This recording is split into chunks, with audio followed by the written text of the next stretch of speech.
Hi, Gada. It's incredibly brave of you to want to share your health challenges with us today. Um, Thank you. do you want to start with what is your life like before your diagnosis? Yeah, before I was diagnosed with ACC, adrenal cortical carcinoma, I was a mother of two children. In the last 10 years, my life, I was very, very busy, just running around like every busy Australian mom. Pick up kids from school, drop them off to activities, and go to work in between and during school time. On Saturdays we had school sports. On Sundays we either catch up with family friends or going out, like beaches or anything. Take kids to birthday parties. So I was always busy. I never had any time to myself, like to think about my body, about how I'm feeling. It's just everything around about the family, and because I loved my job as well. So, so that was my full-time focus: job, family. So I was very busy, never realized any symptoms in my body, never noticed anything. Um, so that was in the last 10 to 12 years. Yeah. Okay.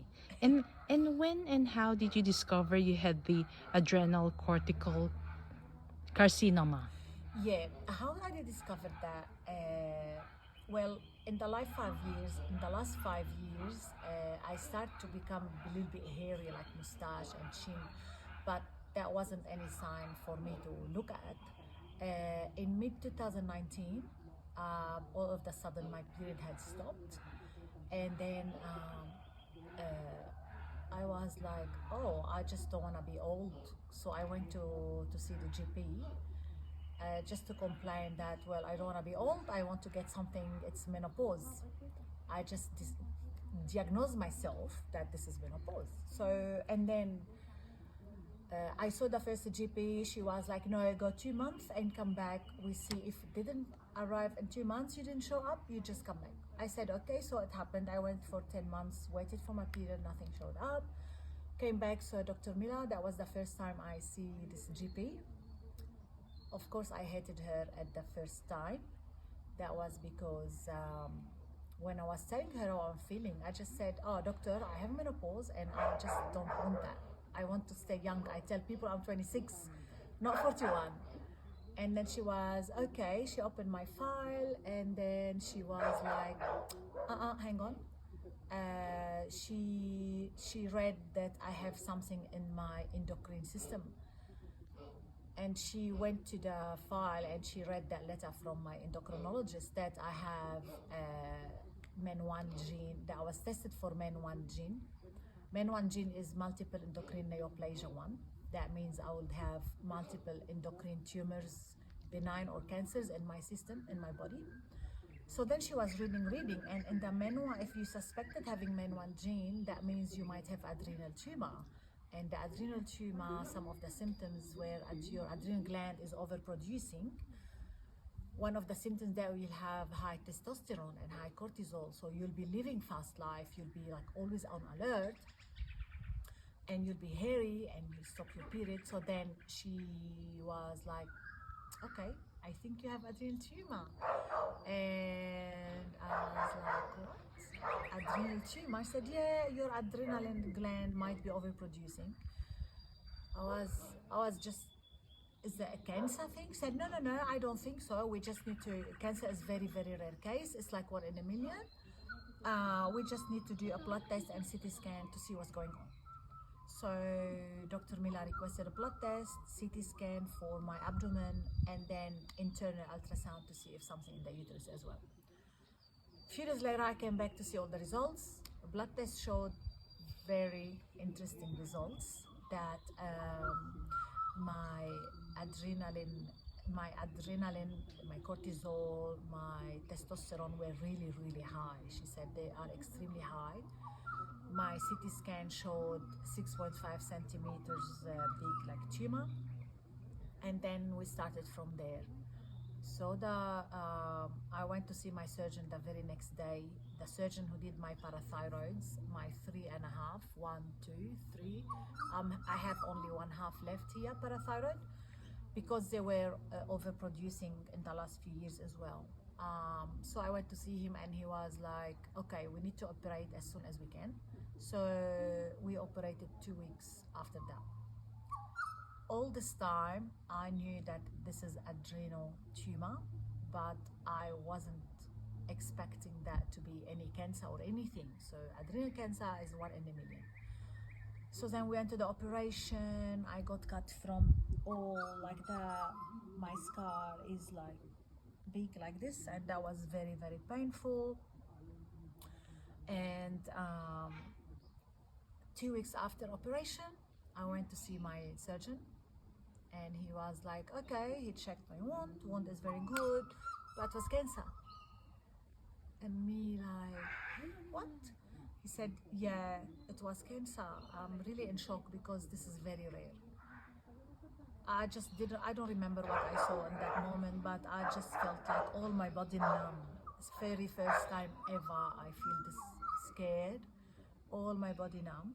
I was just crying and sobbing.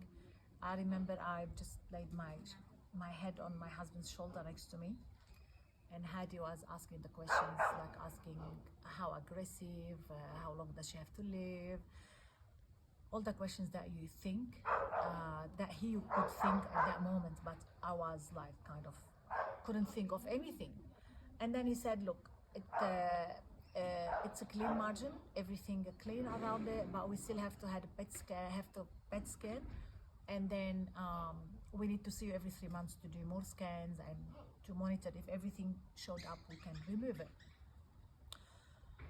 So then they rang me from the multidisciplinary clinic. They gave me an appointment to come down after my PET scan. So I did post-op PET scan. Went to the endocrinology multiple clinic. So the surgeon, he said the scan is very clear, so it's good, now you are cured. So endocrinologist, Dr. Carton Bly, is amazing. And then he had a few doctors with him.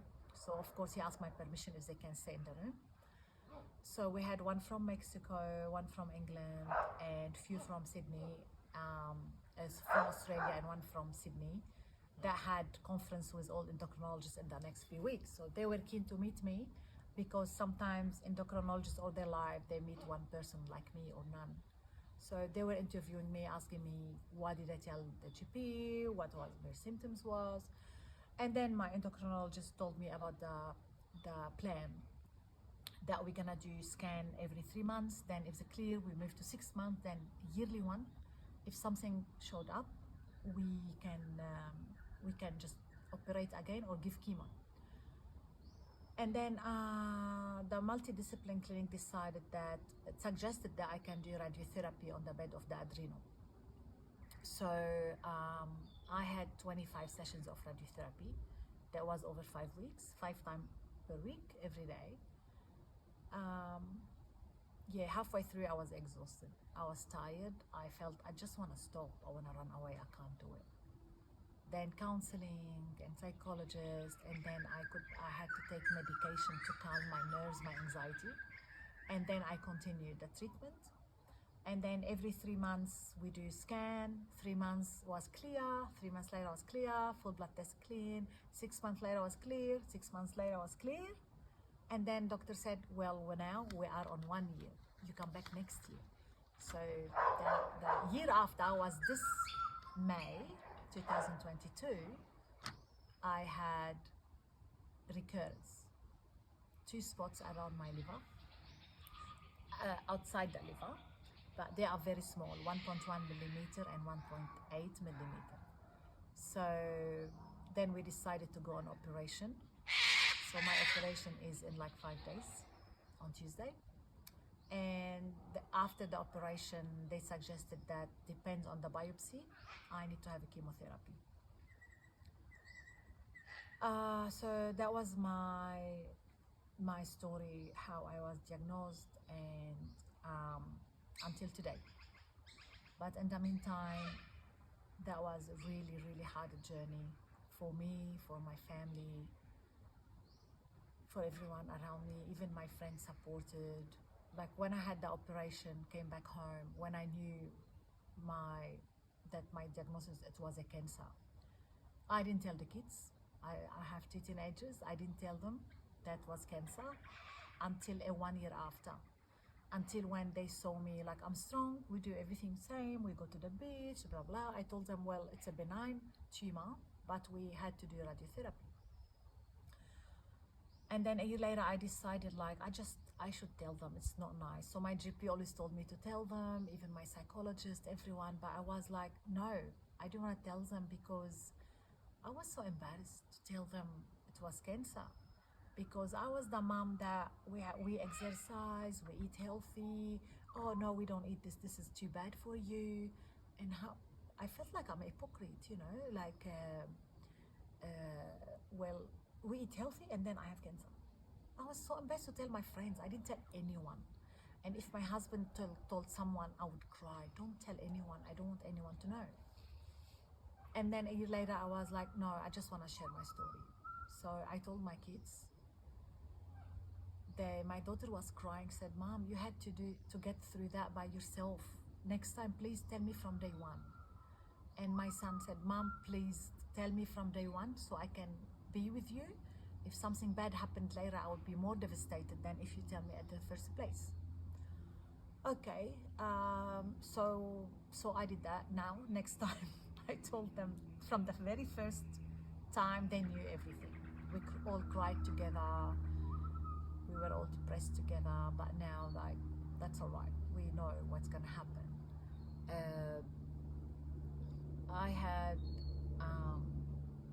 I had very emotional first 5 months after the operation. Very bad. I was depressed.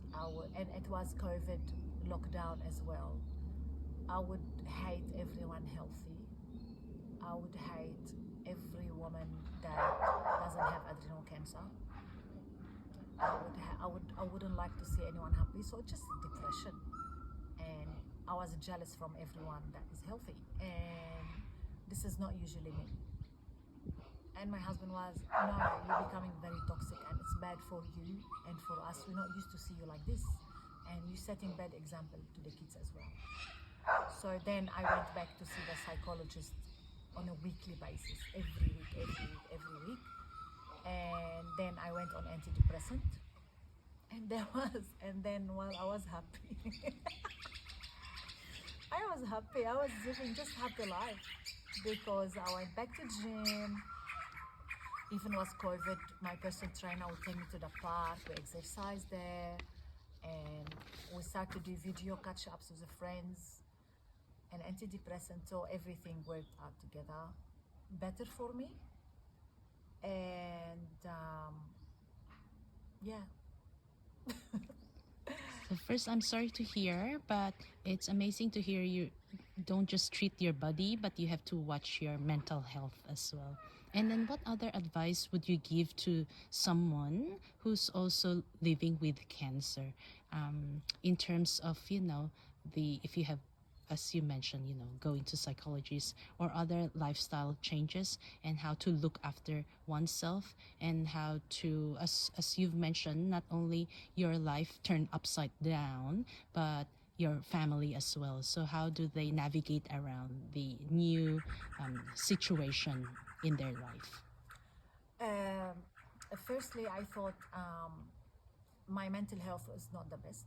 When I was diagnosed again, it's like terrible. Before my new diagnosis, I was like, yeah, social life, partying, doing everything I like. I left my job. This is the first thing. I don't know if I told you that, but I quit my job after I finished my radiotherapy.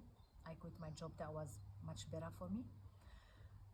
Now, after my new diagnosis, I realized that not only healthy food, I'm eating really powerful food. And I want to say thank you to my friend Hassan.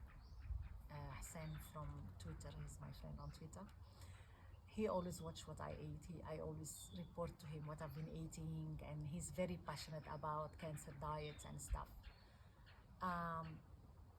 And he's qualified, Also, I was working on my inner mental health, like like I want to cure my body, not only with food, with like love, self-love, and clear my emotions as well. I have lots of negative energy and emotions like sitting inside me.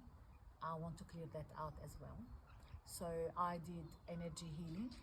I started doing that, and I'm doing a self-love healing as well. It's called unconditional love healing. This is amazing, and I'm doing the energy slash sound healing. It is amazing. I really, really advise everyone to do that. It's really, really good for you, good for your soul. You feel like you're connected to yourself again, and this is amazing. And I'm training myself to meditate as well, because I'm a person that I just like to go for a run instead of sitting down and meditate. But now I'm training my mind to meditate, and this is really, really good for you as well. So I feel happy, and I'm enjoying just every day. The day I have meditations, I feel I'm really happy, and not as scared as I should be for my operation. Regarding my children, with the new diagnosis, they feel like they're gonna cook for me, they're gonna be more responsible. My son decided to do his own laundry alone. My daughter decided to do the whole house laundry herself. And my son, he decided to also to bring his girlfriend to cook for me one night. My daughter's her boyfriend to cook for me another night. My husband is taking time off, and he's gonna decide to work more from home.